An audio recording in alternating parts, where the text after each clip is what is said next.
स्वामी ओम. भक्तवत्सल भगवान श्री अक्कलकोट स्वामी समर्थ महाराज यांचे सर्वात लाडके व प्रिय शिष्य, ज्यांना स्वामींनी अभिमानाने माझा सूत असे म्हणून त्यांचा गौरव केला, अशा श्री हरिभाऊ दाजी तावडे उर्फ स्वामी सूत यांची आज पुण्यतिथी. तरी आपण आज स्वामी सुतांच्या त्या एकनिष्ठेचे, अद्वितीय आणि विलक्षण स्वामी भक्तीचे स्मरण करूया. स्वामी सुत म्हणे भावेची धरावे, चरण बरवे समर्थांचे. स्वामी सुतांचा जन्म रत्नागिरी जिल्ह्यातील विल्हे या गावचा. हरिभाऊ व त्यांचे सहकारी गजानन खत्री यांनी व्यापार केला, पण तोटा होऊ लागताच ते दोघे पंडितांकडे गेले. पंडितांनी मनोमन स्वामींना नवस करून जर यातून आम्हाला सोडवले तर येणारा नफा स्वामीचरणी अर्पण करेन, अशी विनवणी केली. हरिभाऊ या बिकट परिस्थितीतून बाहेर आले. खरं तर आपल्या लाडक्या सुताला आपल्यापर्यंत आणण्याची स्वामीरायांची ही एक विलक्षण लीलाच होती. अक्कलकोटा माझी आला, वाया नाही तोची गेला.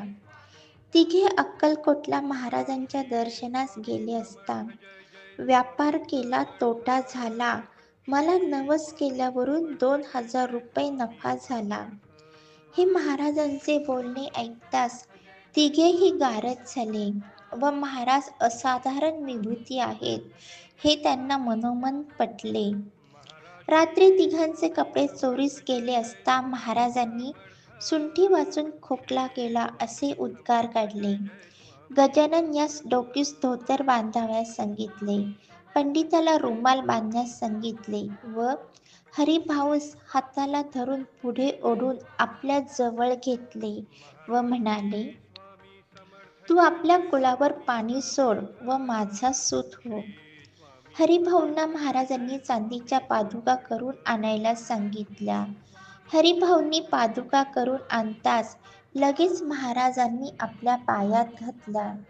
सतत 14 दिवस रोज घातल्यावर 14व्या दिवशी आपल्या सर्वांगास लावून हरिभाऊंना देत म्हणाले, तू माझा सूत आहेस. तू आपला सर्व धंदा रोजगार सोडून बंदर किनाऱ्यावर जाऊन मोठा किल्ला बांधून ध्वजा उभी कर. एके दिवशी मध्यरात्री हरिभाऊ जागे होताच महाराज चिंतेत असलेले त्यांना दिसले.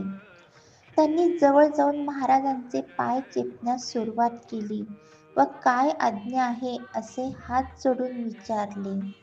त्यावेळेस स्वामींच्या व हरिभाऊंच्या गुह्य गोष्टी बराच वेळ चालू होत्या. शेवटी महाराजांनी आपली छाटी व कफनी हरिभाऊंच्या अंगावर फेकून दिली आणि त्यास सांगितले की आपला सर्व संसार लुटवून टाक, ही वस्त्रे परिधान कर, दर्याकिनारी ध्वजा लाव. स्वामी सुतांनी तसेच केले. आपले घरदार नीट राहण्यासाठी स्वामी सुतांनी आपले स्वतःचे घरदार लुटवून टाकले.